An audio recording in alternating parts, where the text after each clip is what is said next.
Welcome, everyone. Welcome to King for Wisconsin Lieutenant Governor Show. I am the host, Dr. David King, also candidate for Wisconsin Lieutenant Governor's race.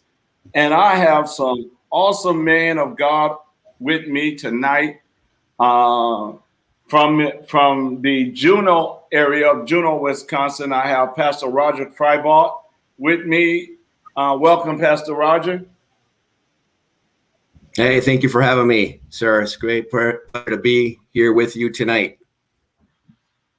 And our special guest is none other than KCARL Smith, the creator of the Frederick Douglass Republican Engagement Strategy. And I'm excited to have him with us as well. So I want to say welcome to him. I know he's working on something, so he's not. Thank you, David. Appreciate it. Oh, there we go. He can hear us. Thank you. Appreciate it. Nice seeing you again. And Roger, nice seeing you as well. Well, welcome. And we're excited to have you. And I just want to do a couple of housekeeping notes. October 1st, at 6 o'clock, we have what's called the Wisconsin Revival Rally in Jefferson County. It is the Pastors and Patriot movement, where pastors and patriots are coming together to rally and to fight for the freedom that we have in this battle for right now. So I'm excited about that. Pastor Roger is one of the speakers. Pastor Steve German is one of the speakers. And Pastor Apostle Rosie King, my wife, who's also a pastor, is one of the speakers on the pastor side of the rally in Jefferson County, with the keynote speaker, Tristan T. Harris. Tristan T. Harris is the reporter that has Rundown Live. He's the gentleman that's been recording from the front line, whether he was in Minnesota, Chicago, Kenosha, Milwaukee. He's been at all the riots and everything, and he's been filming on the front line. So he's going to be speaking. We have a couple of patriots. We're just waiting on the others to confirm that will also speak. We do know Wolf will have a representative there speaking. We have also Luke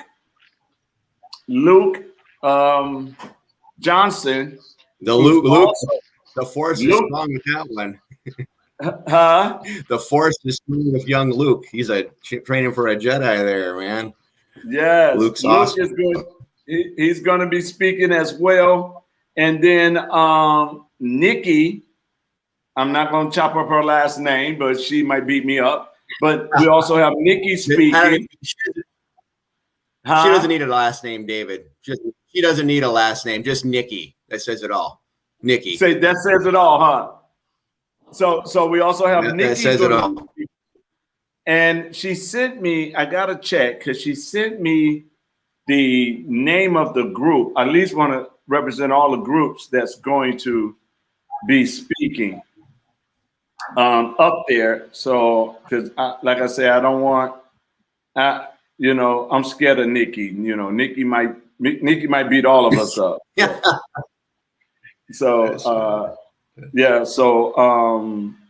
let me see. Jefferson County Freedom Forum is the group, and Nikki will be speaking on there. She might get both of us, Roger, when we get done. But we're excited. But you guys, we have the author. This is what I'm excited about, you guys. We have the author of the Frederick Douglass Republican book. I love this book. I don't know, Roger, have you started the book? I have started it. I haven't gotten too far, but I've given away like 10 copies of it already. I need more copies. Okay. Honestly, like the back cover is worth it all by itself. You know, just the cover of the book, the insert of the book is worth the price of the book. Amen. You know, it's so powerful. Yeah. So You guys there he being is. too kind. We was waiting on you, so I was stalling until you came. But You know, this is a bad hair day for me, David. I had to get some things together here. Stephanie says she loves the back of the book. Oh, okay. The There back it of the is. book. Now, Oh, okay. ladies and gentlemen, we have with us the original Frederick Douglass Republican in person, you guys. And tonight on the show, you guys will be able to call in and ask questions, and I will put up your comments.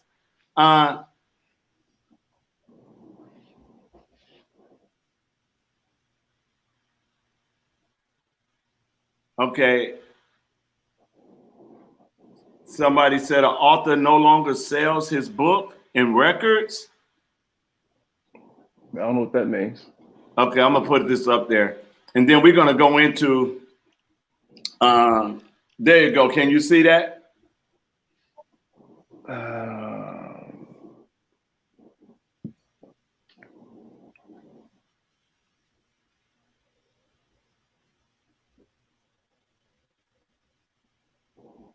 Whatever that means.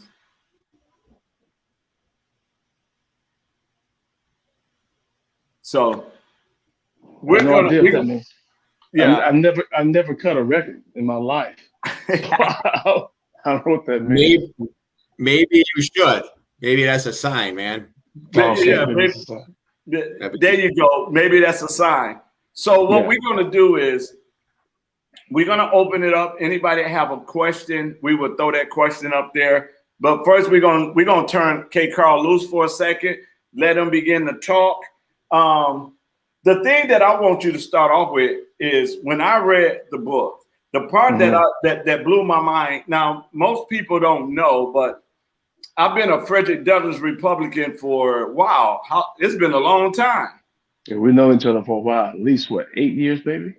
8 well, this is 21, so it got to be at least 13. 13 Whoa, years. Man, don't tell me that. Woo. Yeah, yes. You're right. So yeah, this is 21. So, and what one of the things that I loved, and as you get ready to talk, was this. He said, "I know I was born black, but I thought I was born a Democrat." That blew my mind right there. Yeah, I grew up in a very traditional family home. I grew up in Alabama, and I grew up in a very staunch Christian Democrat home. But keep in mind, though, my parents were staunch Republicans until 1964. And then we had the situation with Goldwater's candidacy for the presidency of the United States, where there was a mass exodus of blacks from the Republican Party to the Democrat Party. And of course, I was less than 10 years old at that time. But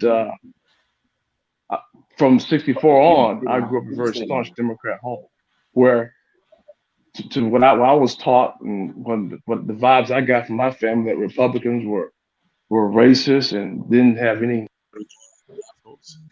and so that kind of stuck in my mind all my life until I realized, look, I have these conservative values, but that's not the word we use in our family. We didn't use the word conservative. So I was never converted to conservatism. I've always been one and didn't know it. And then again, I grew up as a staunch Democrat.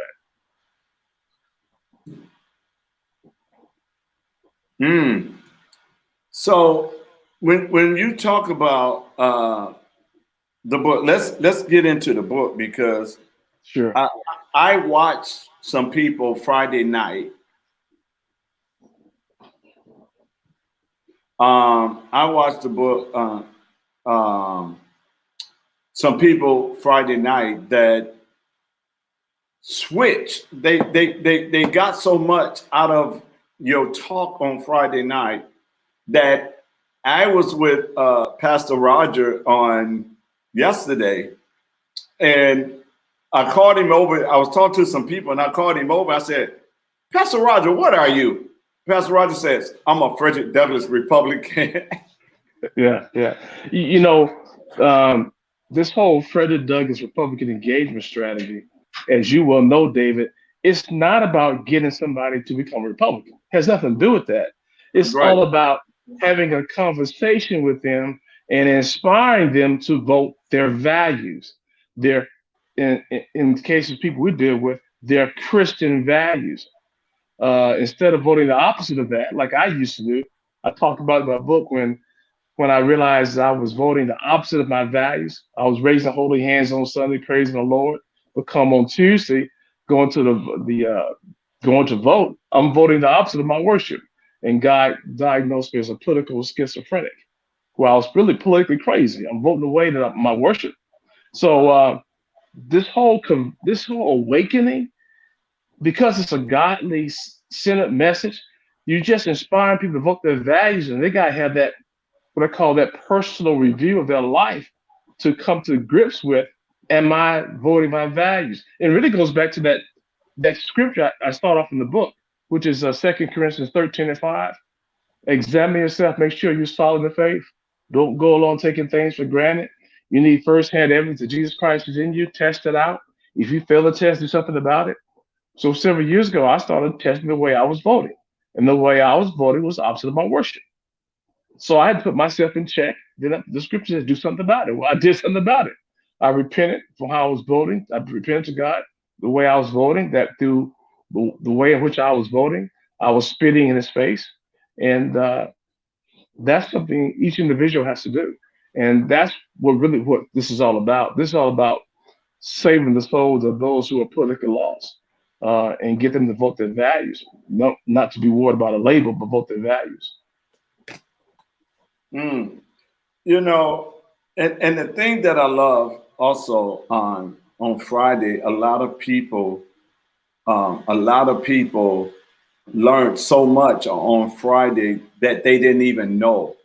For example, touch on what Frederick Douglass stood for when it came to voting your values. You know, because a lot of people don't know that. Yeah, you know what? And a lot of people don't know what their values are. And when I say voting your values, for example, I'm not for abortion. That's not my faith. I don't believe in same-sex marriage. I'm not going to compromise my faith, okay, and vote a party. I'm going to vote my values. In other words, I'm going to vote in a way that shows my love and my allegiance to the God I say I serve. But in terms of Frederick Douglass, when you take a look at Douglass's life, and you got to know that Douglass was, in my view, is America's greatest liberty messenger in terms of writing and speaking about liberty, human rights, the Constitution. And he talked about free speech, personal responsibility, the right to keep and bear arms, economic prosperity, women's rights, religious liberty, immigration, all these, what I call the tenets of liberty. And we also call them life empowering values. These are the things that we got to embrace and hold on to if we're going to save our republic. And Frederick Douglass not only wrote about these things, he talked about these things, and therefore he left us a literary legacy of things we can use to leverage to refute the lies and the false rhetoric of those who want to transform the United States into a socialist Marxist nation. I'm talking about the left. One of the things, and I'm just putting up what Stephanie's saying. Frederick Douglass was America's greatest liberty messenger. Okay, and you know by far. And here's why I say that. What Frederick Douglass had to say about the Constitution and liberty is more important what any of the founding fathers had to say. And the reason why I'm saying that, I'm not speaking blasphemy. Okay, I'm not. I'm saying that because Frederick Douglass shared similar views, but he writes with a former slave perspective. The founders didn't have that. And not only that, some of the founding fathers owned slaves. Well, Douglass was a slave.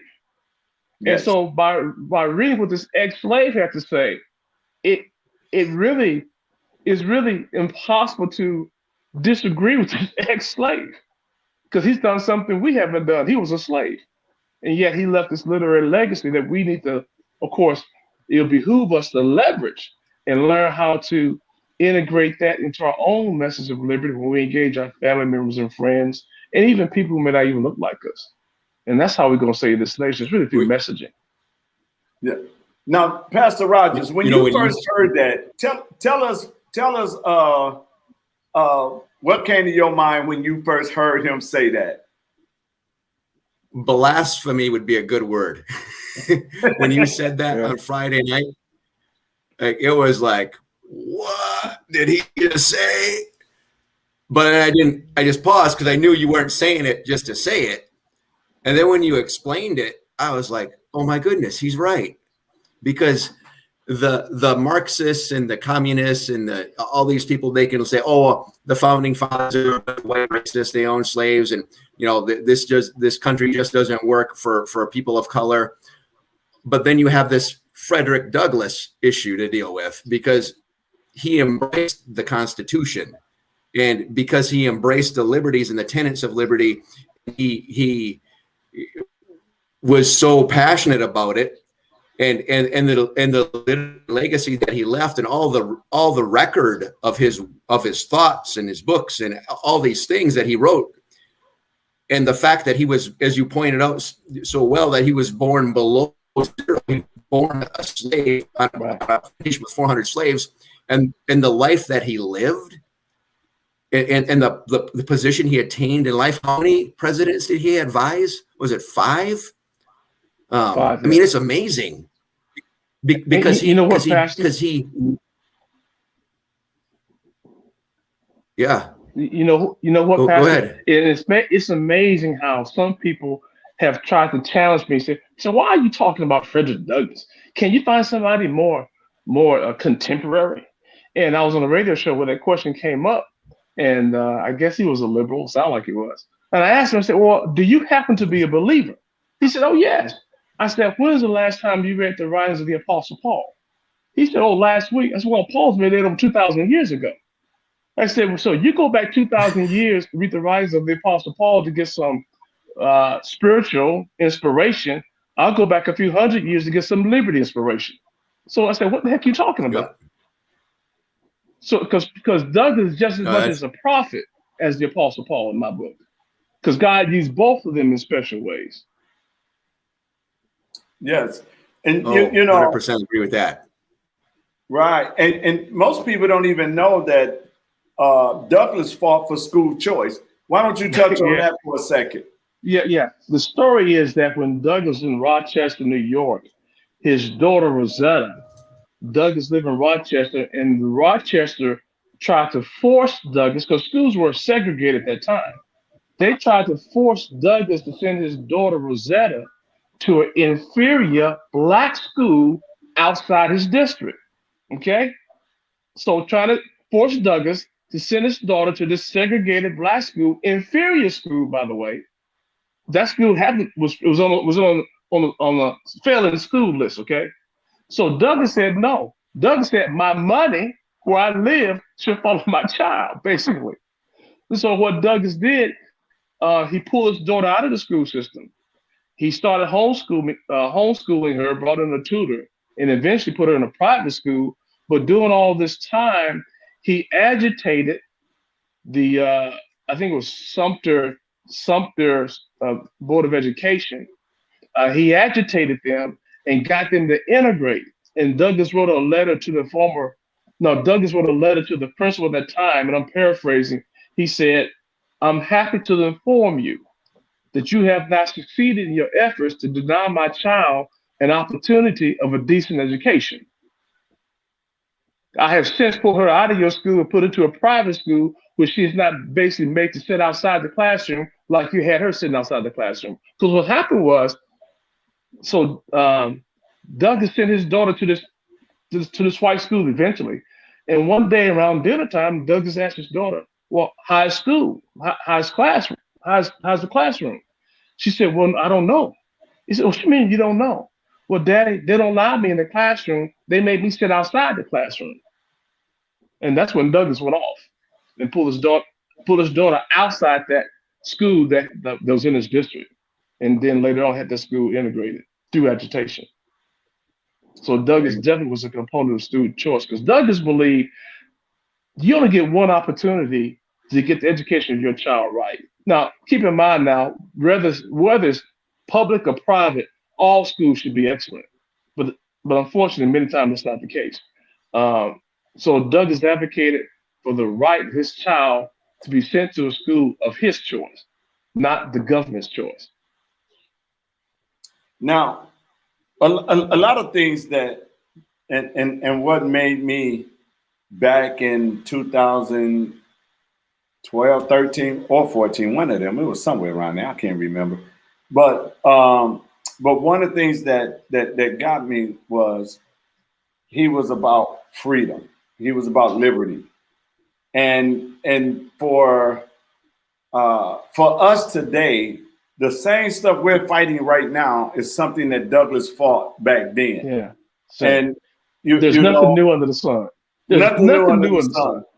And we're fighting for our Second Amendment right now because they're trying to take that away from us. We're fighting for our freedom of speech, just like he did back then. And we're fighting now to not be a slave to the government, which he fought against slavery back then. Yeah, right. Yeah. So go ahead. Yeah.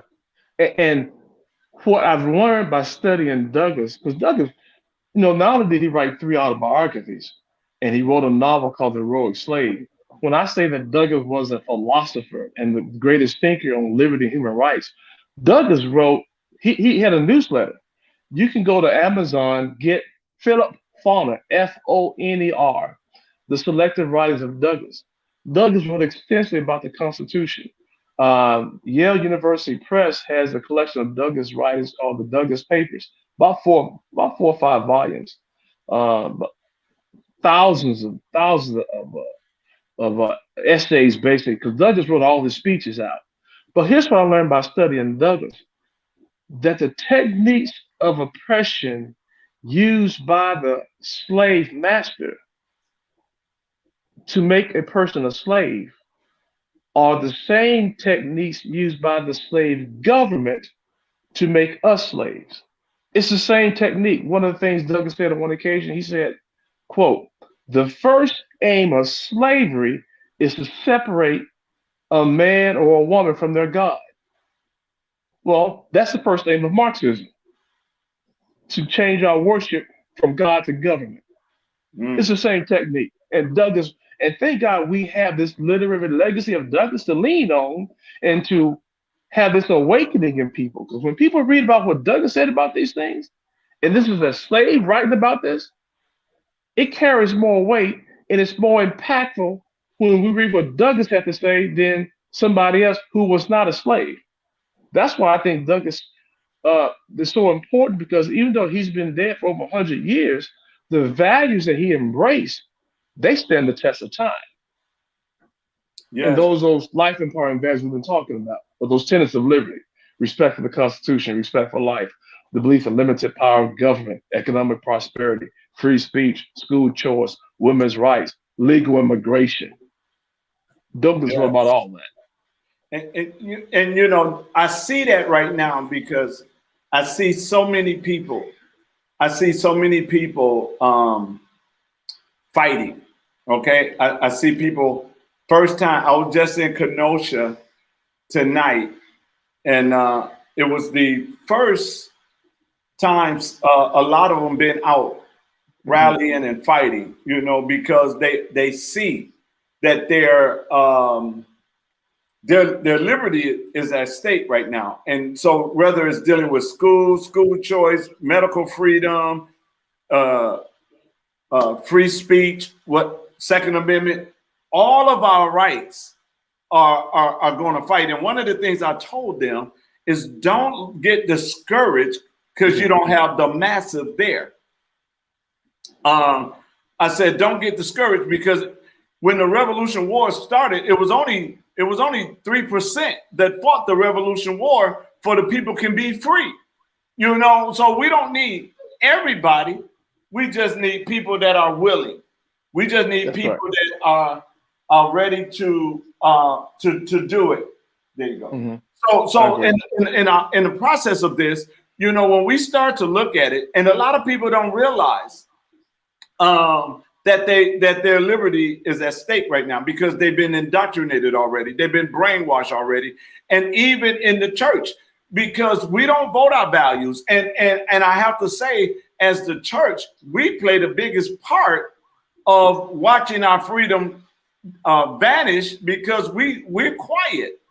You know, we don't say anything, and so one of the things that a lot of people don't know, that Frederick Douglass was a minister. He stood on the word. Yeah. You know, I think Roger mentioned the other night, and it always baffled me when people of faith always talk about, we shouldn't be involved in politics.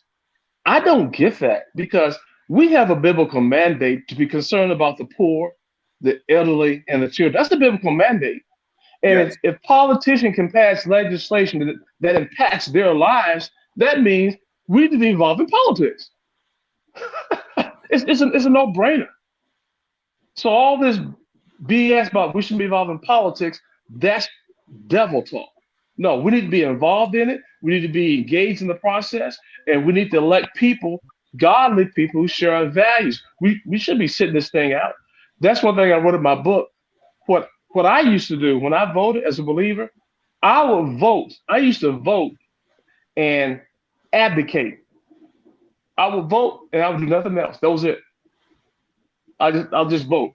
I wasn't involved in the process. I wasn't keeping politicians accountable. But what I learned by Frederick Douglass, you cannot vote and abdicate.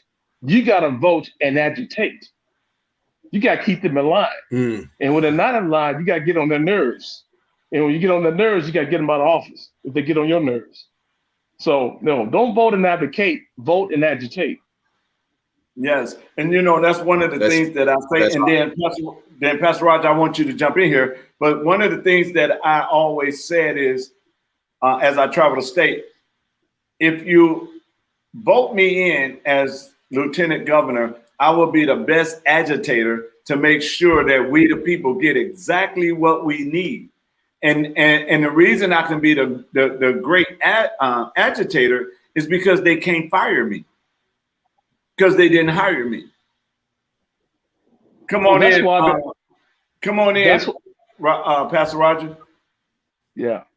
I was going to say, Roger, that's why I support David. That's why I support David. I don't get involved in too many endorsing candidates in my past. But the reason why I support this brother right here, for several reasons. Number one, it's time for us to do something differently. Because what we're doing in the past is not working. We're not gaining any ground. We just lost an election. Of course, there was some fraud involved in it. But even with that, we're not gaining much ground based on what we've been doing in the past. Now it's time for us to do something differently. And something differently is to make sure we put people in office who will advocate and pass legislation in line with our values, and that we can hold accountable. And so Dave's the best person I could think of in Wisconsin running this lieutenant governor's race that will do this. I don't trust politicians, because Dave's not a politician. That's the key. Dave's not a politician. Yeah, he's the real deal. He's a real deal. He's a problem solver. You know, go ahead, Pastor Roger, because there's somebody that KCARL, there's somebody on here I want you to meet. But go ahead, Roger, go ahead and talk real quick. Well, the church, a lot of times we want to hide behind Romans chapter 13 and misapply that and say, oh, we just have to follow the rules. We just have to listen to the government. Romans chapter 13 is written. I preached on this morning. Romans chapter 13 is written to tell us what a good government is, how a good government is supposed to function. And if our government, especially in America, where the government is we the people, And if the government is not functioning that way, the church needs to agitate and hold that government accountable until it gets back in line, not follow behind it blindly in shackles and chains and just do whatever it said. I mean, that's just complete and utter nonsense. Like you said, BS. That's BS to the maximum. Okay. So we as leaders in the Christian community, we need to be charging our people and leading our people in this fight to get involved and not to stop sitting on the sidelines and just going along to get along, you know. And one thing I've seen is there's a lot of cowardice in the pulpits in America. And this man, David King, he is not a coward. He is bold. He is as bold as a lion, and he's willing to fight and declare and to speak out for what he knows is true. And that's why I'm with him. You know, he's bold. He's fierce. He's fierce and he's righteous. He's exactly what we need. I was doing some more studying on Frederick Douglass, and during the Civil War, at first they didn't allow blacks to join the fight, but then they made Douglass the recruiter to get blacks to get into the fight. And that's what he was telling people. Look, you need to get in this fight, because why? This has everything to do with your freedom. This has everything to do with your freedom. And this is what we're telling people now. You got people that that's sitting around, and we're trying to say, hey, look, you need to get in this fight, because when you wake up, your freedom might be gone. Right, so you need to get in the fight right now. And you need to fight for your children. We cannot hand our children a communist country, a socialist country. We cannot. If we did, we have failed our children. Right. And we failed God's mandate. He's called us to be stewards. Right. Yes, exactly right. You know, David, in that aspect of Douglas being a recruiter for the Massachusetts 54th Infantry Regiment, Douglas' two sons served in that regiment. Yes, as well. And then Douglas wanted to serve. Douglas said, "Look, I will serve since I got some management experience if you commission me as an officer." Of course, at that time, because of racism, they didn't want to have any black officers, so therefore Douglas didn't serve. Yeah, and not only that, I believe it was Lewis, his son Lewis, said he don't even know how he came out of that battle alive. Exactly right. Yes. You know, so when we start to understand that God's hand is always in it, he just waited on us to move. That's right. He's waiting us to move. Yeah. You know, that's just like the children of Israel. The children of Israel would have never crossed the Red Sea if Moses wouldn't have stopped crying and pointed. God told him to stop crying and point the rod. So he stopped crying and pointed the rod. So and it's not like we don't have what we need to be victorious. It's not like we don't have what we need to get rid of Marxism. It's not that we don't have what we need to stop the indoctrination of our children. We have it. We're just not using what we have. That's right. And that's the whole thing, David, that I've been advocating for the past 12, 13 years. I think it's almost 20 years now. Listen to you talk. I know, right? It was 2008. So almost 20 years I've been doing this. What? Oh, man. Yeah. I started this back in 2008. Whew. Unbelievable. That time has gone so fast. But my point is, I feel like I won the lottery. Out of 350 million people in the United States, God has given me this message to where I've been traveling the country for the past umpteen years, and I've been preaching to the choir. I've been preaching to the choir where the members are advocates of liberty. They're the friends of freedom. They're conservatives. I've been preaching in the choir, teaching the choir how to go out and bring in new choir members. And telling the choir, it's okay to sing these hymns, but y'all need some Frederick Douglass or Kurt Franklin or something in your songs. And the hymn I've been teaching is a Frederick Douglass, the engagement strategy, Frederick Douglass Republicans. Hey, that the hey, left has no answer for. I know. Wait a minute. Y'all see, I try to get Ed on the show, but he can't get on the show, but he's commenting. Y'all look at this comment right here. Y'all see that comment?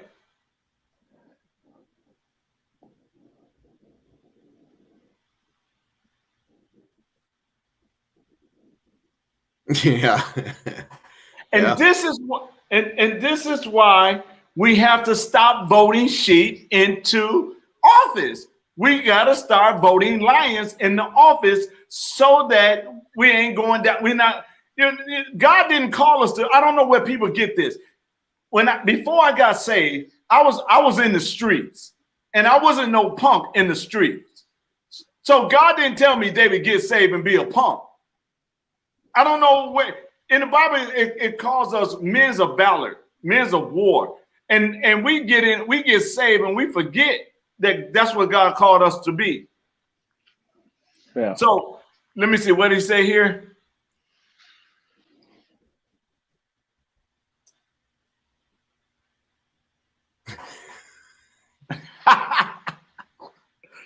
So yeah, boo-boo. Y'all got you know what, David? I'll take a step further. We're not putting lambs in office. We're putting Judas goats in office. Who's leading the lambs? Judas goats. That's who we put in office. Because they get off the hook. Yeah, because they're They fine. just leave the. They get off the hook. Yeah, they're right. fine. That's right. They just leading the lambs to slaughter. We got to stop putting these Judas goats in office. Okay, we got somebody say engagement strategies. Mm-hmm. So go take that one, KCARL, and talk about engagement strategies. Here's the thing. Here's the first step. If we're going to save this nation, we have to learn how to have conversations and not confrontations with people. So right off the bat, if you identify yourself as a conservative, you got to understand that word conservative has a racist connotation. It is not the language of liberty, especially when you're going to go to the Black community, because the left has effectively demonized that word conservative. Back in 2018, during a third hour of this show, Rush Limbaugh made this comment. He said, "Stop using the word." He said, "Stop using the word." He said, "Don't even call yourself that," because the left has demonized that word so badly. When you tell somebody you're a conservative, you just grew 7 heads, and now you're on the defense. So here's the first thing when it comes to engaging. The first thing that we must do when it comes to engaging is not to talk facts, statistics, truth, and evidence. That's not the first step. The first step, we need to learn how to create trust and credibility for ourselves in order for people to listen to us, to get them to listen to us. Me give an example. If I perceive somebody to be a racist, okay, because I'm listening to CNN or MSNBC, and they say all white conservatives are racist. If I perceive you to be a racist, there's nothing you can tell me. I'm not going to listen to you. You have no credibility with me, and I definitely don't trust you. So the first thing we got to do as conservatives, we must learn and be empowered how to trump the race card, pun intended. And without getting too much into the weeds of this, the best way to trump the race card is to leverage wholeheartedly now, leverage the life and the writings of Frederick Douglass. Let me give you an example. I do not describe myself as a conservative. I am one, but that's not my political identity.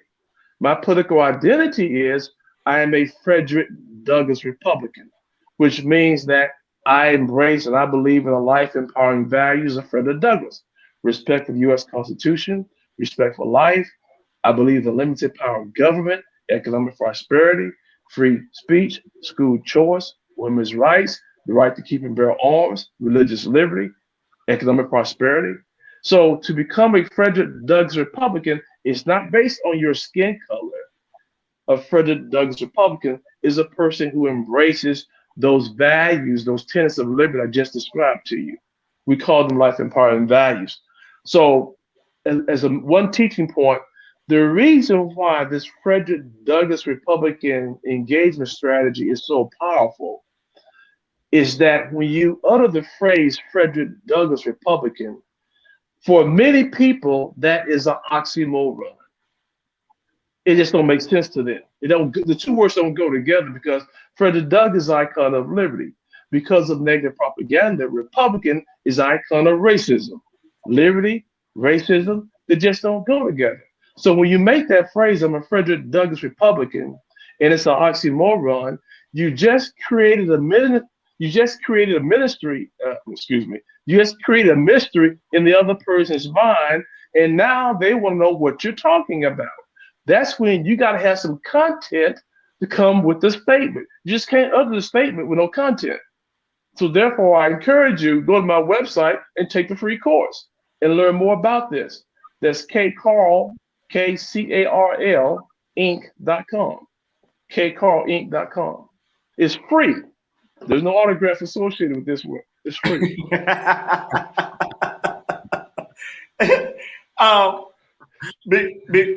I want to go to, since we brought that up and we're talking about jumping up the race card and stuff, Mm-hmm. Frederick Douglass dealt with CRT as well. Oh, boy. Oh, did it? She sure did. When you take a look and when you actually read the CRT, the critical race theory, there's several assertions that they make. Let me just cover one of the assertions. One of the assertions that they make, and I read this, and one thing when you read the critical race theory, is written in at an academic level, where if you're not careful, you'll miss it. You'll miss it. So one of the assertions that they make is that blacks are perpetual victims of white racism. Now, keep in mind now, when you take a look at CRT, all it is, it's a Marxist agenda to create animosity between white and blacks. Because the way you create animosity between white and blacks, you play the race card. And when you play this race card, this animosity, this racial strife is going to exist, and that's how you destroy America from inside. So what did Frederick Douglass say about this whole thing about blacks are perpetual victims? Douglass was in Boston, and he was speaking to a group of abolitionists. And Douglass said to his speech, he said, quote, he said, "Stop treating black folks like they're a special class of citizens." Douglass went on to say, "You didn't do anything special for the Irish. Stop treating black folks like they're victims stop treating black folks like as if they're a special class because of their enslavement." He said, "Just treat them fair but no favor." Douglass said, you didn't do anything special for the Irish. Why do you think you got to do something special for black folks? He said, "Just leave us alone." And so, and Douglass went on to say, he said, "Your interference is causing them positive injury," meaning that your social programs treating black folks like they're a social guinea pig, they don't work. They never have worked. Just leave us alone and treat us fair but no favor. Because here's what Douglass is really saying. Well, let's make this relative for the day. Back in Douglass' time, the slave masters believed that blacks were incapable of managing and caring for themselves in liberty. So therefore, let's enslave them and take care of them. Without their consent, by the way. Without their consent, let's enslave them to take care of them. That's how liberals think. Now, I grew up in Alabama, and I can tell you, I witnessed some things and seen some things growing up in Alabama in the heart of racism, that where liberals believe that their instruction and benevolence, their social benevolence, is better for black folks than giving black folks liberty. So therefore, they're victims. They'll always be victims. They'll never be more than a conqueror. The devil is a lie. They'll always be victims, and we got to take care of them. Yeah. I told a story, Dave, when I was in Wisconsin. I was in Vermont a couple months ago speaking, and I was talking about this whole assertion of the critical race theory that blacks are perpetual victims of white racism. After I spoke, a liberal reporter who was there in the audience came to me. He said, quote, What's the problem with telling black kids that they're victims? There are victims, he said, because you got police officers, some of them using the overuse of their force. He mentioned discrimination issues. He mentioned redlining. I said, my response was, I said, when your child goes to school in the morning, you tell them that you love them and do their best. Do you also tell your child that, by the way, don't forget that you're a victim? So if you don't tell your child that, why you want me to tell my child he's a victim? No, I tell my child he's more than a conqueror. And despite of his surroundings or the oppression he's going to face in his life, he's more than a conqueror. He's not a victim. And therefore, more than a conqueror, he don't have to depend on anybody else to help him. He relies on his God to help him, not some man, not some white person. That's what liberals want us to believe, that we're victims and we need them to care for us. That's slavery. And you Doug is what about that? And what's weird about that is this. I'm gonna put this up that Ed put up. He says one of the most dangerous things to people of color is America is the white liberals. Now here's what's funny about that. They're the worst racists, right? If liberals is telling people that they're telling people on the right that blacks is always the victim and whites are always going to be racist, shouldn't a white liberal realize you're telling yourself that you're a racist? Yeah. But somehow they exclude themselves from that. And that's the same mentality the slave master had. The slave master, for example, when Douglas was a slave, he said, whenever a slave got hurt, he had a broken arm or had upset stomach, the first aid or the medical treatment was Epsom salt. I don't care if it was a broken arm, gouged out eye, upset stomach, it's Epsom salt. But the slave master excluded himself from that type of treatment. When a slave master got sick or somebody in the big house got sick, they got proper medical treatment, but not the slave. So what white liberals do, and I would tell you, I agree with Ed. Some of the biggest racists I ever experienced in my life are white liberals. By far. Nobody comes close, because they think they've been ordained to take care of me. Therefore, they don't mind being oppressive to me in order to take care of me, even though they don't have my consent. But they think that you're incapable of taking care of yourself. That's exactly right. Right. And Douglas wrote about that. Exactly right. And when we look at this, and this is the part where we have to really engage people. We was in Kenosha today, right? And people was riding by, and some didn't like that we were standing out there for medical freedom, and they were sticking up their fingers at us and stuff. And I said, what they don't realize is we're standing here so we can keep our freedom, so they can stick up their finger, because they didn't realize that we're trying to do something from them. Because why? Too many people. What did Harriet Tubman say? I could have freed more slaves, but they didn't even know they were slaves. That's correct.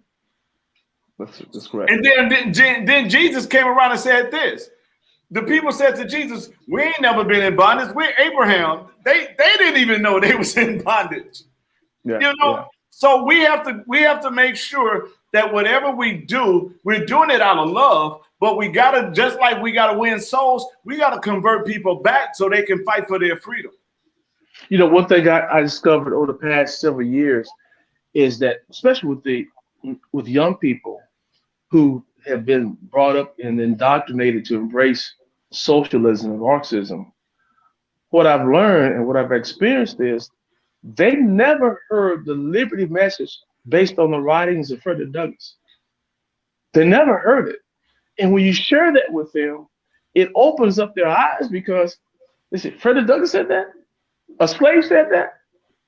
And so that's why Douglass is so powerful. And I thank God every day that we have him on our side, and God has given us his literary legacy to leverage, because the left has no answer for Frederick Douglass, and they never will.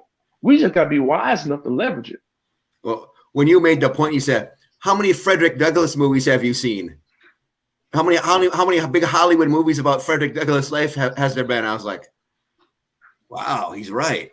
And this guy is like such a key, important figure in our American history, but yet they just want to like erase him, like he didn't even exist.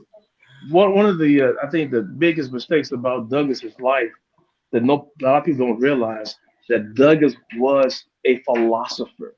When Douglas escaped from slavery, and he was hired by William Lloyd Garrison to travel the country and become and talk about his experience as a slave. There was a time when Douglas said, I want to talk more than just about my experience as a slave. I want to give some philosophical ideas that I had. And so Lord Garrison said, no, Freddie, nobody wants to know about what you think. Just tell them your story. Douglas was a philosopher. He was just as much as a philosopher that Karl Marx is supposed to be, or was supposed to be. And I said it the other night, I say it again, the best way and the most effective way to defeat Marxism is with and through Frederick Douglassism. Douglas was a reformer. Karl Marx was a revolutionist. Yeah, and Marx even subscribed to Frederick Douglass's newsletter. That's exactly right. And both born in 1818. Yeah. Hey, you guys, I got somebody that's finna come on with us. He is the Carmel conservative. He's wait a minute. We might have to let him in first. We almost got the United Nations on here now. We got Brother Ed on the Carmel conservative. I wanted to get you two together anyway, KCARL. This is a gentleman you had to meet. And Pastor Rogers, this is a gentleman you guys had to meet. The Carmel conservative have his own show. Roger has his own TV show. And I had to get you brothers together. That's why I asked Ed, did he wanted to come on tonight? First he said no, but then he said we're preaching with fire tonight, so he wanted to come on. So I'm gonna go ahead, Ed, and say what you want to say real quick. Well, first off, so yeah, it's Sunday, so I'm just trying to keep it like low key. I'm just trying to do, just the normal Sunday, get ready for Monday, because for me, Sunday's all about prepping up to new week, new day, eat, sleep, dominate, repeat, right? But I'm listening to you, gentlemen. And by the way, Dave, you hyped me up a little too much there. I was starting to feel a little something right here. But we love you, man. We love you. That's what I'm saying. I was like, man, that's kind of crazy feeling. What is this? But I'm listening to you guys spitting fire here. And I'll tell you, this is something I've been hypercritical about the right, Republicans, conservatives for such a long time. Is this idea that, we got to be above the fray. We can't fight like the left. I mean, and I said it earlier, you got to fight like you're the third monkey trying to get onto the ark. If you are not putting in that kind of work, good luck, being relegated to the history heap of the third parties, the minority party that's just there for symbolic opposition. We're far past the point of, well, let's compromise. Let's play nicey nice. I think we should where we can, no doubt. But bottom line here is that if you're not fighting to win, you're not in the fight. So I'm listening to you, gentlemen. And I agree. Hey, let me say this. Frederick Douglass is so bad that they took him out of school. Most blacks that are 20, well, I can say it like this, 30 years and younger don't even really know who he is, because they don't remove him from the education. Because why? Because if the blacks start to listen to the writing of Frederick Douglass, okay, the blacks, the Latinos, anybody, because I can't leave my brother Roger out because he's just as crazy as me. But, they took him out. Why? Because if we start to listen to the writing of Frederick Douglass and understand that it is our God-given right to fight for freedom, it's our God-given right. Mm-hmm. He the first one gave us liberty. So it is our God-given right to stand up and fight, to the fact that they took him out. Now watch this. They didn't get rid of George Washington, right? They tell you a little bit about Harriet Tubman. right? They tell you a little bit about Booker T, but they won't tell anything about Frederick Douglass. Well, they'll tell you too much about him. They don't tell you about the fact that the first, 16 black politicians were Republicans at that time. They don't tell you about Black Wall Street. They don't tell you about Ida B. Wells. They don't tell you about black excellence, Hispanic excellence. It's always, cookie cutter, this, and this. No, a lot of that stuff has been just, pulled right out of the curriculum. And the question is, of course, and I'm sure you gentlemen know the answer better than I, why? Well, if you don't know the truth, you never can recognize the lie. That's the reason why. Mm-hmm. If you can't recognize a lie, then you're lost. You have no idea what reality is. When you don't know the truth, and you can't recognize a lie because they are going to lie to you. Then you just drinking that Kool-Aid. You're not going to have any backbone to get out there and protest and fight. And I like what you said, Convo Conservative, is that what God needs, he needs some warriors. He don't need any political chumps. He needs some Christian champions. Mm-hmm. And we got to be warriors. We're going to fight. And doggone it, when we fight, we're going to fight. We're going to fight. And to win. The thing about it is this. When I was I told Ed this before, KCARL know, Roger know, I was out here on the front line as a Frederick Douglass Republican / at the time they were hollering conservative. I used to say I'm a crazy conservative Christian. I mean, I was out here, and to go to speak at a Tea Party and then come back in the hood, folks was like, they'd be like, hold on, bro, what's wrong with you? And then I had to share with them. They would say stuff like, dude, you're Uncle Tom. And then I say, thank you, idiot, read a book. Because you don't know. Because they don't know the history. They just know what they was told. To the fact, exactly. I got to tell y'all this story. I was in the barbershop. Now, I'm in the barbershop and I'm talking about politics from a conservative standpoint, okay, or a Frederick Douglass standpoint. And I'm talking, and then all of a sudden they kicked me out the barbershop. They told me to get out. I'm like, what? I'm like, get out. And then a friend of mine, KCARL, you know who I'm talking about, Dave, he told me, go back. Dave said, go back in there.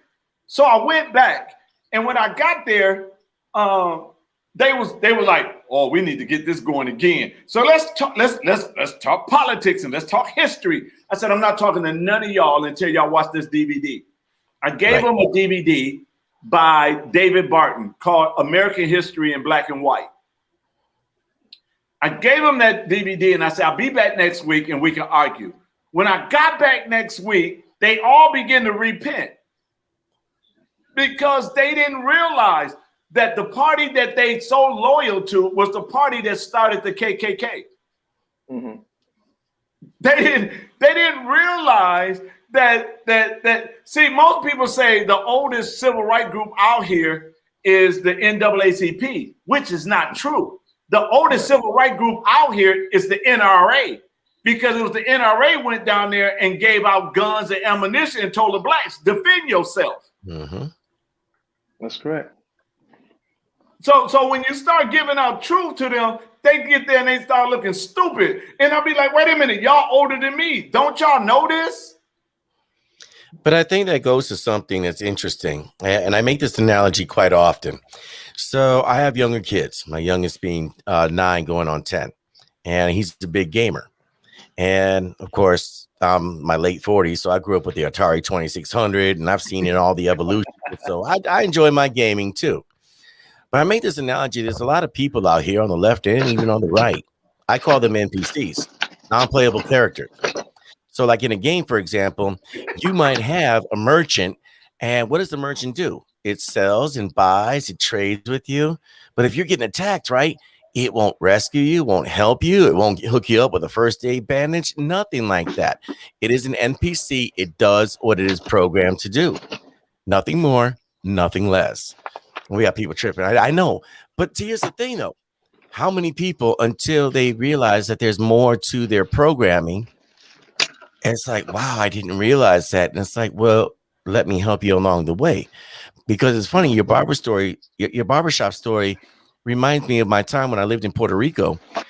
And it was funny because they're like, well, you're selling out your people. And I'm like, what do you mean, my people? Like, y'all dogged me out every step of the way. I don't speak Spanish, so I'm not Puerto Rican enough. So, and you want love and me to carry water for you? I'm sorry, I'm on my own. You do you, and best of luck to you on that. I know I got this. It's for me, it's on lock. For them, it's kind of sus. That's all I'm saying. Hey, Pastor Roger, jump on in here. You've been quiet too long. I know, I feel bad. That non-playable character, man, that is awesome.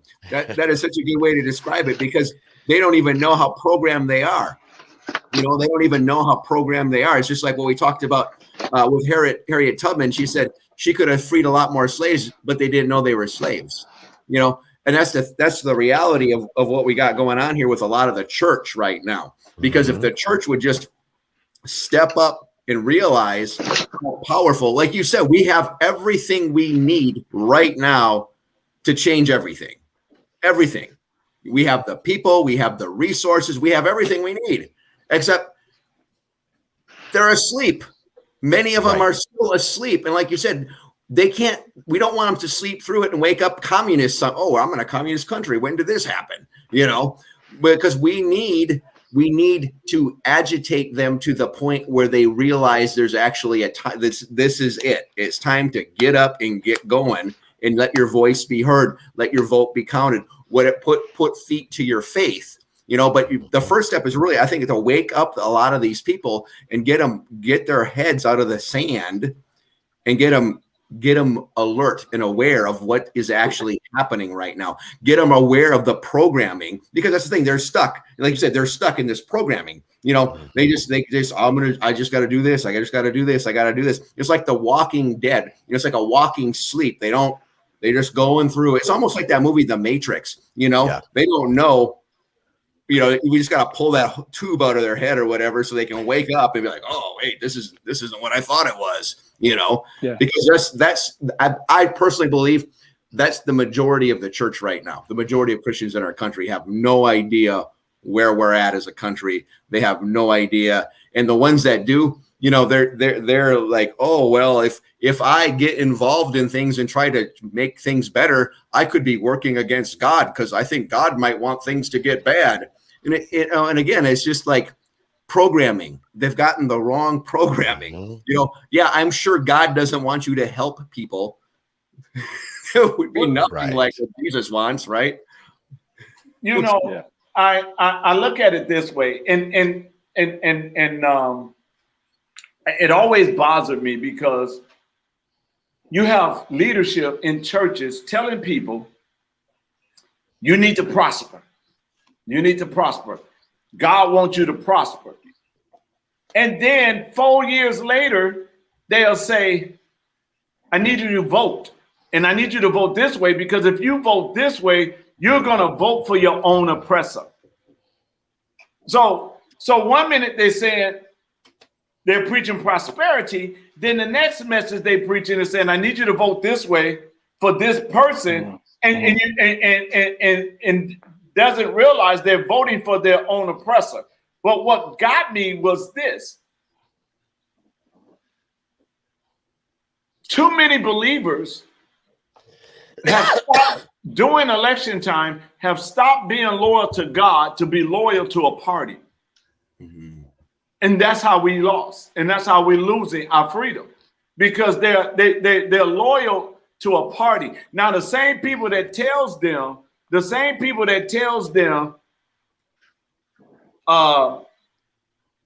separation of church and state be the same ones to come to your church and say, let me talk to your people so they can vote for me. Yep. It's the same people. Yeah. So what we have to do is we have to be like Robert Brown Elliott, right? Robert Brown Elliott says, I am not loyal to any political party, but I am loyal to my Lord and Savior, Jesus Christ. So if every believer start to vote their values, if every believer starts to vote their values, guess what happens? The whole country will be flipped. In 1 or 2 election cycles, probably in 1 election cycle. Yep. It could be that quick. Because we are the majority. We really are. And the thing about it is, what we do is we play.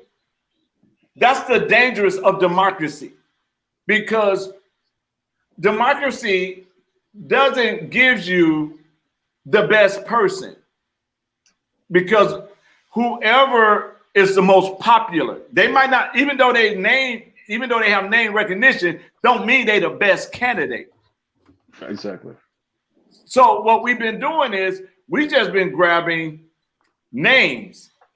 Oh, I know that name, so I'm gonna check that box. I know that name, I'm gonna check that box. But then when they get in office, you don't get anything. And that's why the Bible says when the righteous are in office, the people rejoice. But when the wicked, they're mourn. So you got all these folks in office that you thought was gonna do something for you, and they didn't do anything at all. Roger, I want you to touch this one right here. You see that? Yeah, I agree. Most pastors don't want to address current issues, because they're not relevant. I mean, honestly, and they really lack a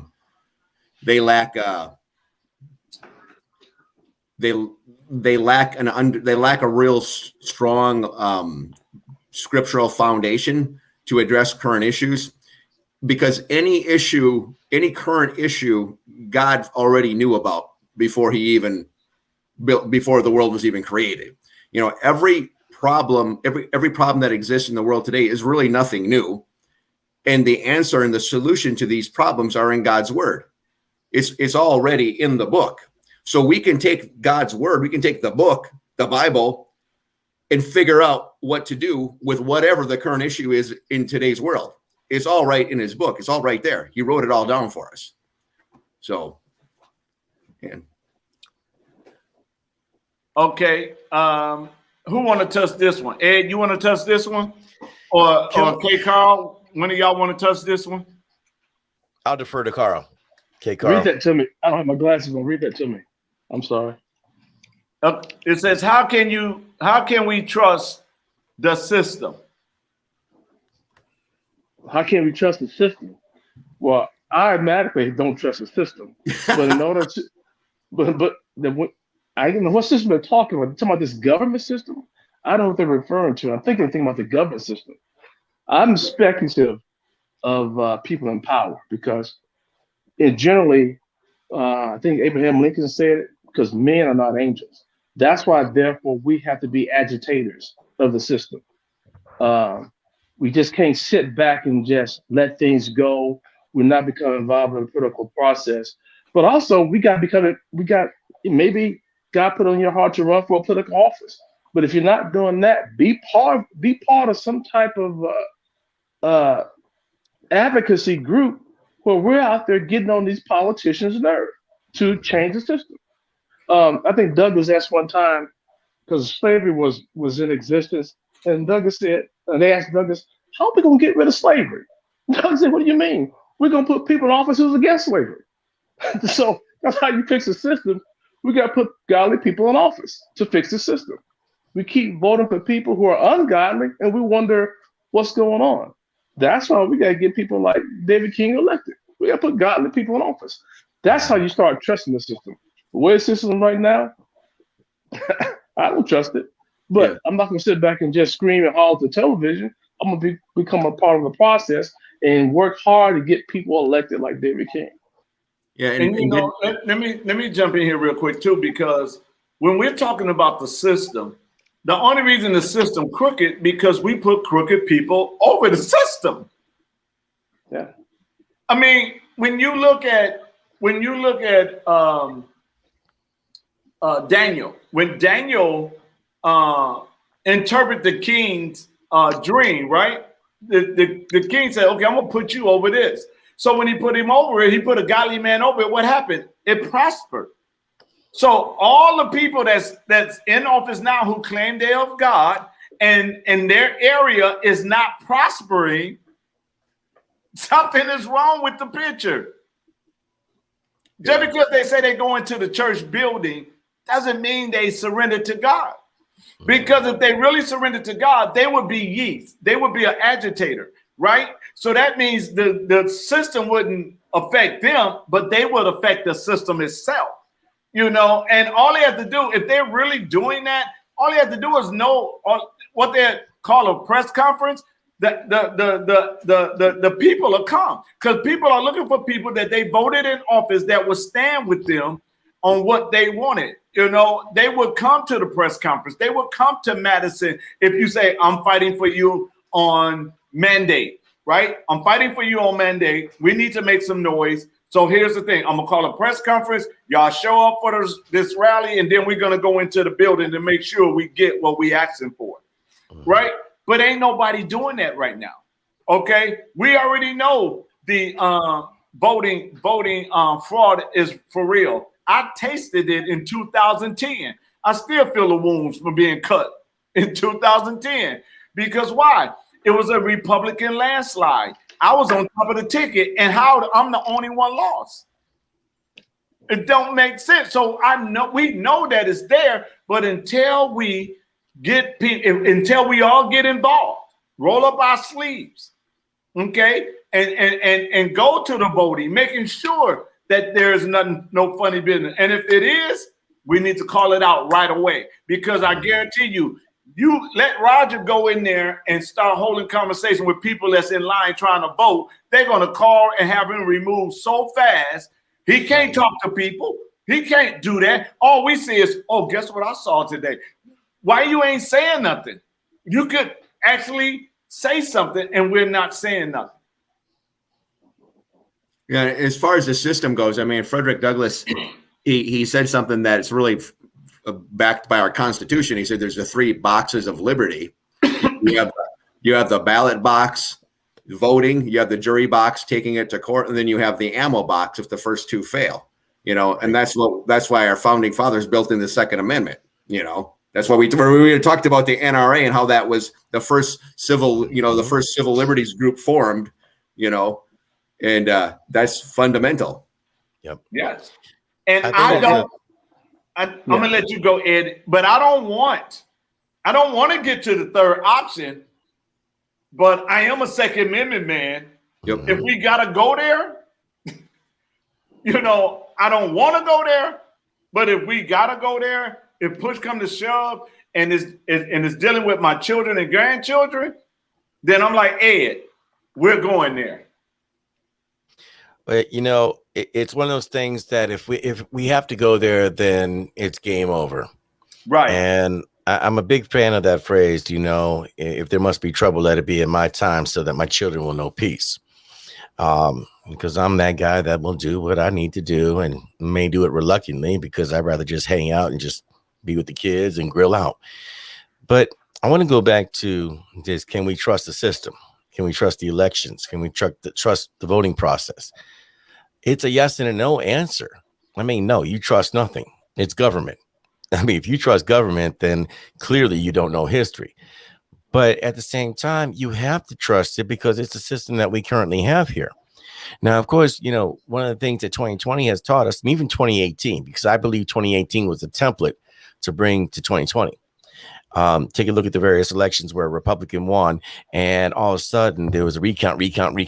Democrat won by like 2 votes, and all of a sudden the Republican just conceded. It was like, boy, they fought tooth and nail, but the Republicans just gave. Why are we in the situation we're at now? It's us. It's the Republican Party. It is conservatives. We have kept pushing the line back further and further and further. And at what point are we going to draw a line in the sand and say this far and no further? You know, it's one thing where you want to try to be above the fray. You want to play nice. You're hoping that your opposition has the same good intention, just a different pathway there. But if the last year and a half has taught us nothing, the opposition to the conservative movement, Republican Party, It's not the best interest of people. It is authoritarianism. And yet we sit here and we play these games, trying to play nice, and we acquiesce everything. We've acquiesced schools. We've acquiesced higher education, entertainment, music, literature. We have no control of any cultural institution. Tell me one thing, that any conservative, any right-leaning person, any Republican has control of culturally. And I'll tell you, Republicans as a whole don't even contribute to culture, much less create it. So until we do that, and yes, that Facebook user is right. Republicans need to stop being nice. We don't need to cheat, but we need to fight like we're the third monkey waiting to get on the ark. You know, I love that one. The third monkey that's trying to get on the ark. I'm with you. And the thing about it is this. I'm from the streets, okay? Mm-hmm. And you come at me with a bat, I am not coming with a water balloon. Right. You know, you're coming to take me out. And that's what's been happening so far. And you know what I'm finding out on our side, the conservative Republican side, is this. We don't like good fights. No. We like the fights we can win. You know, we don't like good fights. And what do I mean by a good fight? Republicans doesn't spend a lot of money for the fourth. I give you an example: the fourth congressional race in Milwaukee, because they don't think they can win. So they're not going to fight. They're not even going to spend money to fight that. But you know where else they don't spend money in? Where? You know where else they don't spend money? They don't spend money in rural areas. And that's because they believe they got that on lock. And I live in a very rural area in central Wisconsin. I've been yelling this for a year and a half, and nobody's listening. And I'm telling you, those supposed red counties are starting to turn purple. If Texas can start to turn purple, what makes you think Waupaca County can't? What makes you think that Adams County can't? Waushara County? So, you know, they don't dump it in there because they're like, oh, no, we got this. This is a solid red district. COVID changed the game for everything, and it displaced a lot of people. So, yeah, they don't want to pour money in those solidly blue areas or those solidly red areas. To your point, and I apologize, I just had to interject that. No. You're absolutely right. But these are, you know, they take voters for granted. They just figure a person is just going to vote the way they want them to vote because they're going to just vote for us. And while we're sleeping, we're losing more territory. Why? Because we always on the defense. We're never on the offense. We're never being the aggressor. We're sitting around and we're just waiting. It's like the children of Israel when they were standing there for battle, and Goliath said, "Come on, send me your best. Send me your best." Nobody would go. Send me your best. And then here comes somebody that wasn't in the army, say, "What do you get for taking him out?" You know. And then when they finally allowed him to go fight, they try to put the armor on him. He was like, no, I'm not using what y'all use. Mm-hmm. I don't fight like that. And see, that's what we need now. We need people that's going to fight for we the people and they said, well, you can't say this. We need you to say that. Be like, I don't fight that way. I came to this to win. So I was gonna say, I don't fight that way. So I'm coming to take some casualties. So either get out the way or get run over. Why? Because do you ever, and I always use this, Ed know I love using this, I'm a lion. So do you ever see a lion ask elephants, would you mind being lunch today? No, elephant mind, he see a lion, he don't care how big the lion is. He's like, oh, I got groceries for a month now. Go ahead, I'm gonna take you out. Why? Because his mindset, it's the mindset, it's the mentality. What we need leadership right now. We need strong leadership that is going to go and represent the people. And then we need to raise up leadership. We need to raise up strong leaders and says, we're going to support you. We're going to have your back just long as you don't sell us out. And one of the, I made an inner vow to myself is this: I will never sell the trust of the people. And this is why we got to do what we do. Go ahead, Pastor Roger. You're quiet again, but you're over there smiling. So come on. I'm just enjoying this conversation. This is really good stuff. I really appreciate, what you guys are saying about these issues. And ultimately what it comes down to is we the people following through and supporting a candidate like you, who's actually going to be representing us, a candidate like you who's actually going to be, as KCARL says, vote your values. Who can argue with voting your values? But not only do I know it when I vote for a candidate like you, David, that I'm voting my values, but you're actually going to follow through with that. You're not a Judas goat. You're not somebody who's going to get in there and then just be like, oh wait, why? Who elected me again? Was it Big Pharma? Was it this corporation? Was it that corporation? Was it what special interest group am I here to represent? No, it's we the people. And right now one of the things that I was I don't want to dwell on the negative, but a lot of the Republican leadership, I felt like in 2020, 2019, 2020, and now into 2021 is not doing what we want them to do. Especially, we're looking at the state of Wisconsin. In the state of Wisconsin, I don't really feel like the state of Wisconsin Republican leadership is doing, to even call it leadership. I mean, man, it's, we need some people with some backbone in there who are going to stand up and fight the establishment. There's a lot of political establishment in the Republican Party, Democrat Party, who have, I think the term ruling class would apply to either group. And we need candidates who are going to go in there and agitate the establishment, agitate the status quo. And, just like it was back in the Tea Party days, until the Tea Party got off track, but just like it was in the Tea Party days, agitating the core, agitating the base, so that they went into and shook the actual establishment of the party structure to become responsive again to what the people actually wanted them to do.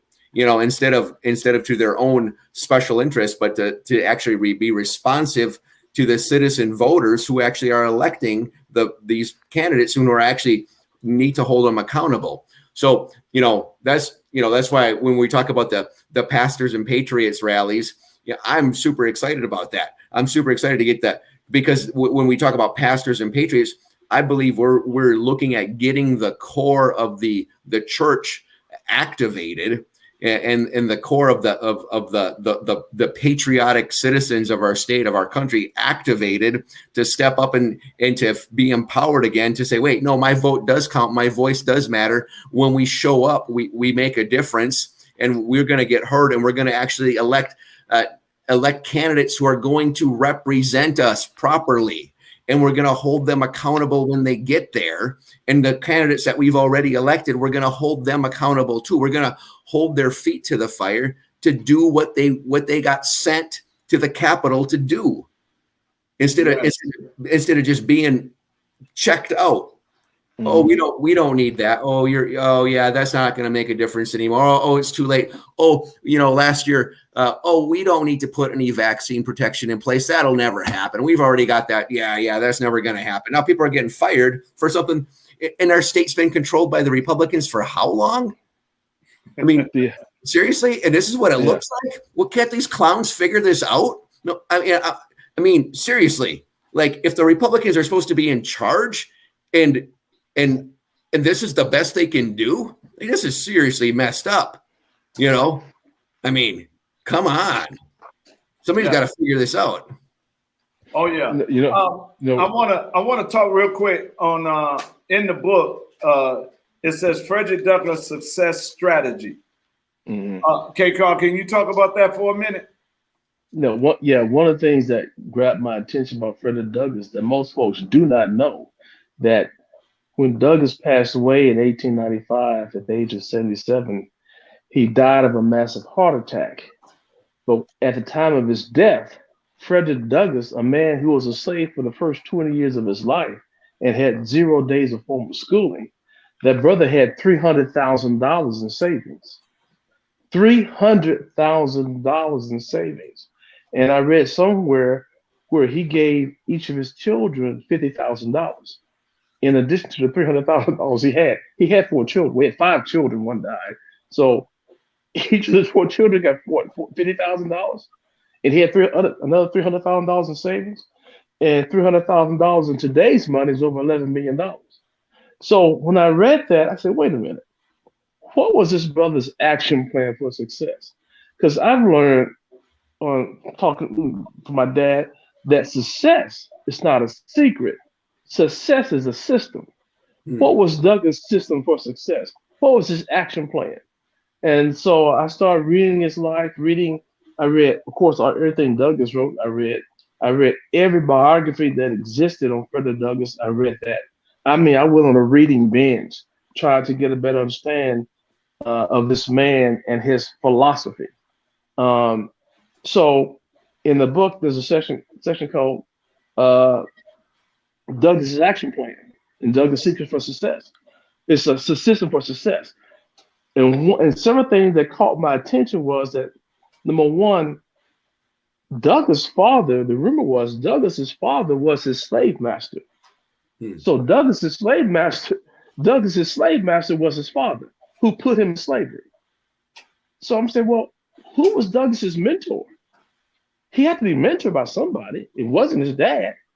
And I realized that in many cases, his mentor was his mother and his grandmother. But when they passed away, at about this time, Douglas' mentor was books. He was an avid reader. And by becoming an avid reader, he had a chance in his mind to travel the world, even though he didn't do it literally. So books became mentors to him. He read great speeches on history from Cicero about natural law, Cicero, John Fuller, Benjamin Franklin, George Washington. He got a book at the age of 12 called the Columbian Orator. The Columbian Orator. You can get that on Amazon. The Columbian Orator was a textbook used back in the day to teach children, more fluent children, how to become better speakers. And what it is a collection of some of the best writings and speeches on liberty and natural law. That's a book that Douglas read from age 12 throughout the time he was on the plantation to age 20. That became the Bible, and the Columbian Orator was the 2 books he wrote while he was in slavery. And so Douglas' action plan was he was an avid reader. He was a servant first. He didn't try to become a celebrity. He wanted to become a servant. When Douglas learned how to read and write while he was on the plantation, as a slave boy on the plantation, he started a reading ministry while he's on the plantation to teach other slaves how to read and write to prepare them for liberty one day. So these are the things I jotted down when I started reading what God gave me was what was Douglas's action plan for success. And the 2 things was he was an avid reader and he was about selfless service. He was altruistic to the core. Those are the 2 things. And the other thing was, I got to give you this one. He understood his historical starting point in life. What I mean by that is this.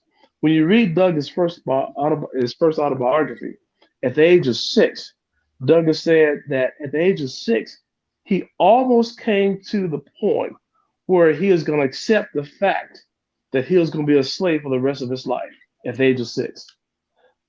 But at the age of 6, his grandmother started telling him stories. And one story she told him said, "Baby, we haven't always been slaves. Your ancestors in Africa were originally free." Doug said, "Wait a minute." He said, "If my ancestors were originally free, why am I a slave today?" He said, right then I started putting my plan together for an escape.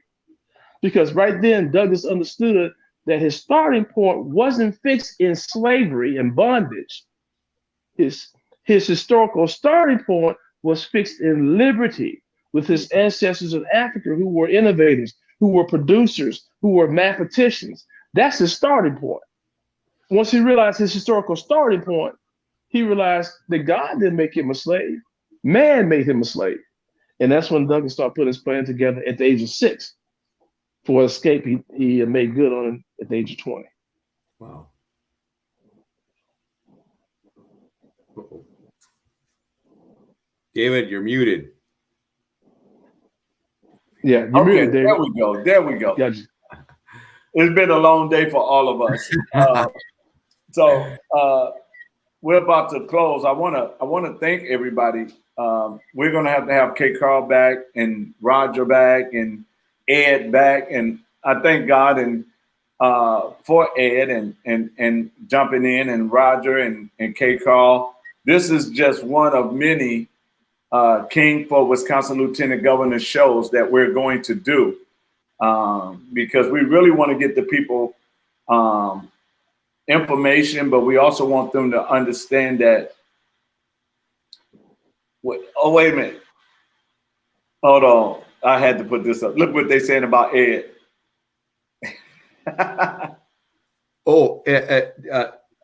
David, speaking of Kristen T. Harris, can you give us the time, date, and location of what we're doing on the October 1st one more time for everybody so they can catch that? Okay.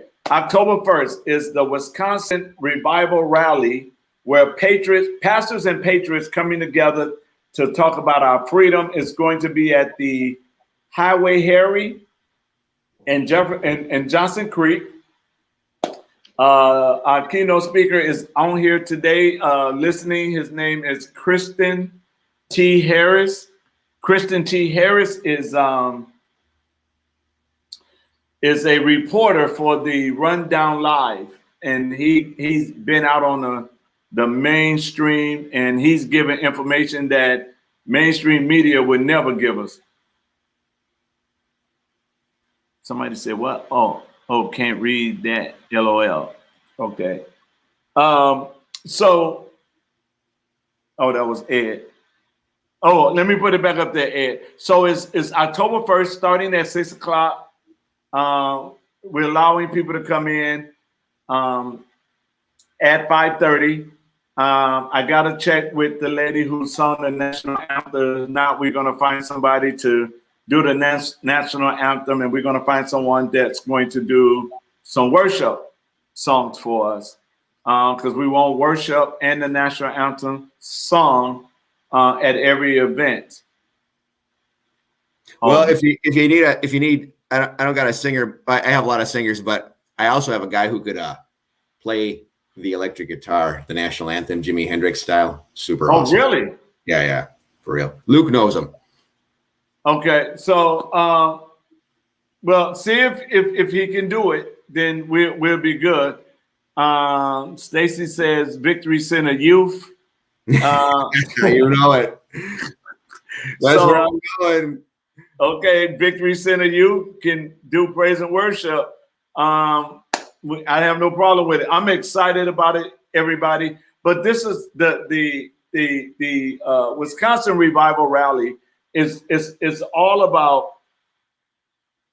It's all about pastors and patriots coming together and leading the charge so we can change our state, our cities, our local government,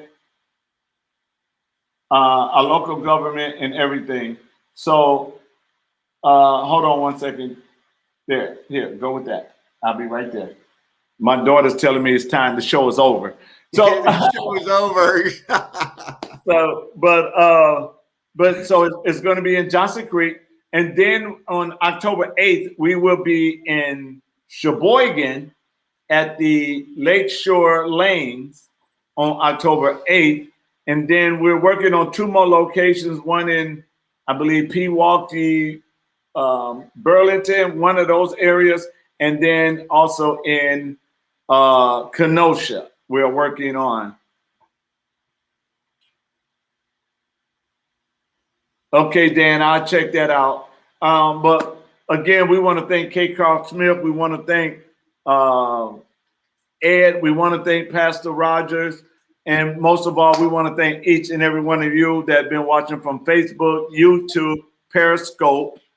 We're excited. I hope you enjoyed the show so far. I am your candidate running for Lieutenant Governor. I will say it this way: I am the best candidate. I am a lion and not a sheep. I'm an eagle, not a pigeon. So I will agitate anybody in office that do not give we the people what we're asking for. So if you really want to make a difference in our state, then I am the candidate. I will do a show where you guys can call, type in and ask me any question you want to ask. I'll be willing to do that as well. I don't know. Somebody said I got their vote. Thank God, but I don't see the name because I want to thank you personally. Let me see which group you are in that's saying that. I don't see it in that group. I don't see it. Oh, okay. I know who that is. Thank you, Kate. Do you need a name to vote anymore? I thought you didn't need a name. You can just like vote, right? You need a name? I thought we could do all that name stuff. We just coming up with many checks and all that. Yeah, I thought we need IDs and all of that as well. But this has been a good show. I'm so excited. I'm grateful. What y'all can do is share this over with other people. Put it on y'all page. Share it. We're going to be ordering yard signs. So if you want a yard sign, don't need to dance. Say you don't need to be alive to vote. So we're gonna do some voting drives in like the cemeteries around Milwaukee. There's a lot of dead people there, man. You think of all those votes. I know. And then Mark says, you got my vote too. Thank you, Mark. I need y'all support. I got on there if you wanted to donate, there's an address that's going across the screen, or you can Cash App it right now. We're waiting on verification to be able to put a link to our website. That's why we have not released the website yet. So, but we would love for you guys to donate. If you would like a yard sign, please give us a call. That we would get you a yard sign. Oh, really? Okay, Mark, give me a call, 414-676-0842. So we want to put up signs. We want to get as many people as we can.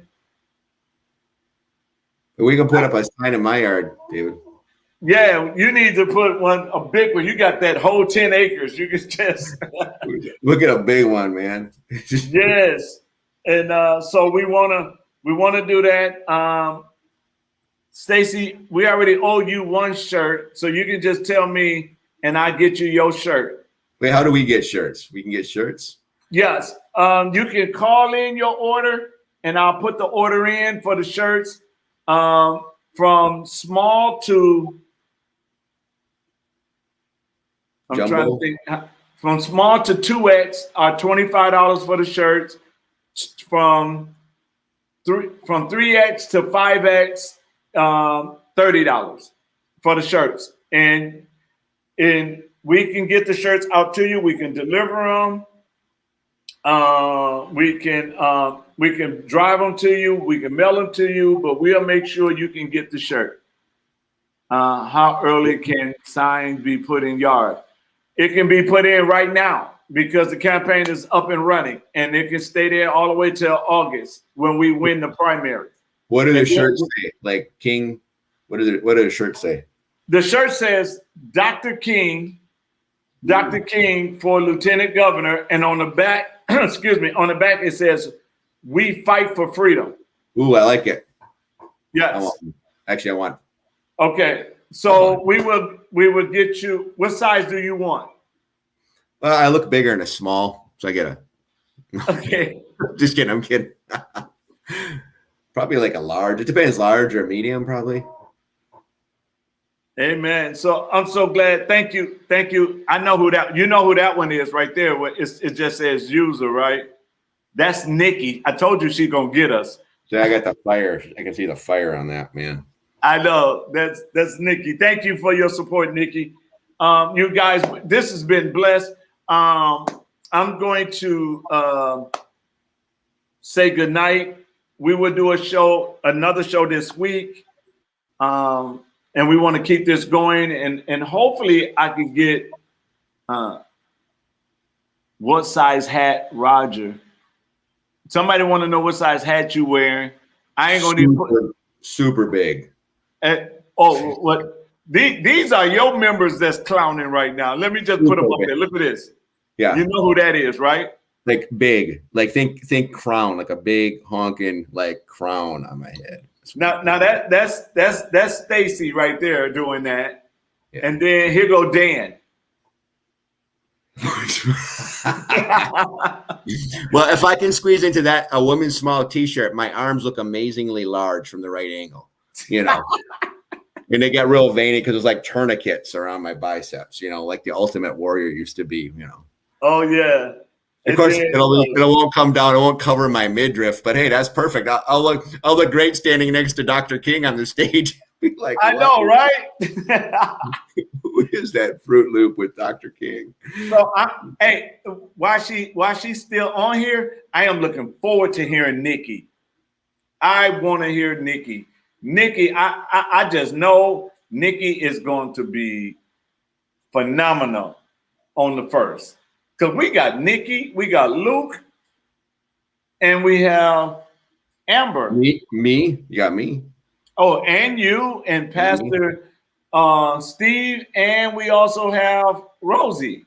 So y'all don't get to hear me speak, but you get to hear my beautiful I'm sorry, wife. but you're required to speak. You have to speak. You're required to speak. I'm required to speak? I think so. Yeah, I'm pretty sure. Pretty sure that's how it works.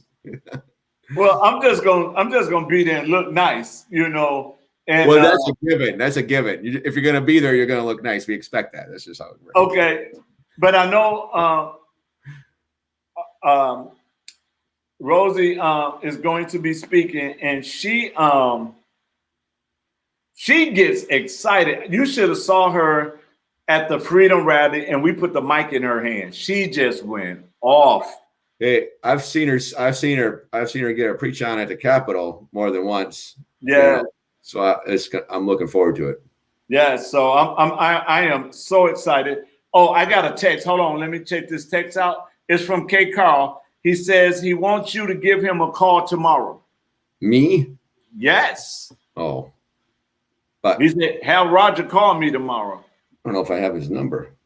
Well, I'll get it from you. Yeah. Don't give it over here. So I'll give you his number. Meat pizza with white sauce. Oh, okay. I eat that now, Stacy. I eat it now. See, now they getting on us right now. But we want to thank everybody for joining us. I'm looking forward to the rally traveling the state. I'm looking forward to us getting people on board just to talk and maybe we'll do because I can have up to 9 people on the show. So maybe we'll do a virtual Wisconsin revival rally with some patriots and pastors. I think we need to have that conversation, right? With patriots and pastors. Oh yeah. I think we ought to do that. Matter of fact, I think we're gonna do that. I'll pick a date where we can get everybody together. Let's just do it now. Come on. There's got to be somebody else. No, okay, you want to do it now? No. I need to go to bed. I'm gonna get goofy. Not that I. Hey, because I was just gonna say, Nikki, we finna send you a link. No. Wait a minute. Somebody just said yes. Do it now. Who is that saying yes? I have to go to bed. I do too. I got to get up and run like 16 miles in the morning. Okay. She said she's bringing me the late meals. Yes, bring me the late meals. Amen. That's gonna Dan be said, awesome. I'm still here. So Dan, Dan, I'm gonna tell you now, we're gonna set this up, but we ain't gonna do it tonight because we gotta go to bed. We got a busy Monday. So I know I got a busy Monday, but I got one. But we are gonna do a virtual Wisconsin revival rally, and we're gonna bring some patriots in, and we're gonna just have this conversation, what we need to have about what's going on. Okay, she's talking about she's mowing. Are you mowing in the morning? Oh, she's talking to you. Are you cutting grass in the morning? She's saying. No, I've got some important work of God to do. Not that mowing my lawn isn't an important work of the Lord, but I know, right? So we again, y'all, we want to thank everybody. We really, really appreciate each and every one of you for joining in to King for Wisconsin Lieutenant Governor's show. This is the first of many. We're going to have some fun from now until August when we have our victory party. Maybe we had a victory party in Lake Mills. What do you think, Nikki? Should we have the victory party in Lake Mills? You know, maybe we have it in Lake Mills or Miller Park to get everybody there at the same time. I don't know, but we're gonna come out victory. We're gonna come out with the victory though, and so we want to just thank everybody. My baby decides she is not going to bed unless I get off this thing. So I'm finna get off so she can go to bed. I can go to bed. Pastor Rogers can go to bed. And then our wives will be smiling when we get by them. So again, we thank everybody. We call it Lake Thrills. Okay, Lake Thrills. See, Dan, you trying to keep us on here. Well, we love each and every one of y'all. We will talk to y'all soon. We will be doing a Wisconsin Revival Rally virtual tour. So we're going to do one of those real soon, within the week. Good night, everybody. We love y'all.